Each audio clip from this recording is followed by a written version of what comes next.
Hello guys, welcome back to GG Chan. Another review movie on the Beloader P5 made some troubleshooting actually.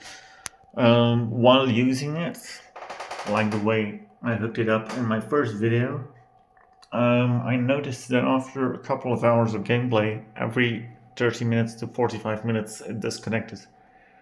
I didn't know why, so I started excluding options, and I came to the solution that it should be connected. So the way you connect it to your PlayStation 5 should be on a back port of USB, because those have more power. The problem was power shortage. The USB-C cable, which I used to connect to the front port of the PlayStation 5, wasn't sufficient enough either, so I connected it to this regular electricity source.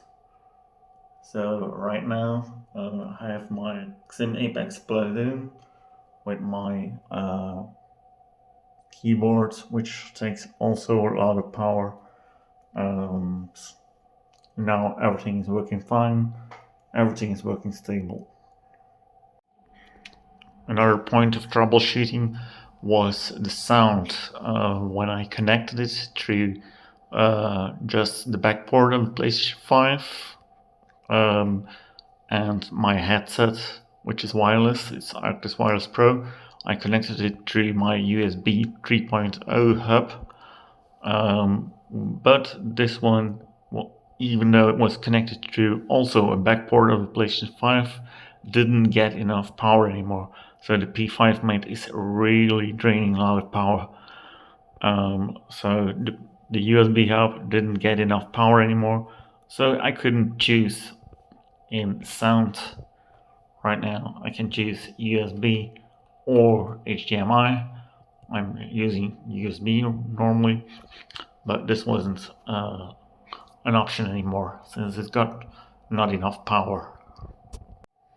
So overall, if you compare the functionalities of the P5 mate, they're quite the same as the behavior controller, even though the controller can be used as a controller, of course, with pedals. Also on the behavior controller, which is a lot more expensive, of course, you can do macros and more stuff, but I consider that a way of cheating, so I don't use them anyway. I'm not using the controller either, so I only use it as a transmission port for my keyboard and mouse. So in this case, P5 would have been better for me. However, I think the huge amount of power it needs, which drains or which makes it impossible to just connect it to your PlayStation 5 back port or front port, and even connect it to a USB hub. Even that isn't sufficient. You need a 3 amp block in the power net to power it. I think that is the main disadvantage. Furthermore, it's very quick. I think it's even quicker or just as quick as the behavior controller. It's very stable.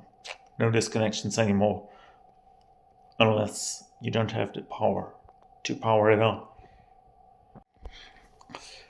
To come back on another small thing that annoys me about P5 main is that since you have to connect it to an external power source, it stays on the source, and the electricity is staying on the P5 main, which means it doesn't disconnect your Xim Apex either. So you have to pull it out of the power source every time to fully disconnect and to fully shut down your PlayStation 5 and Sim Apex.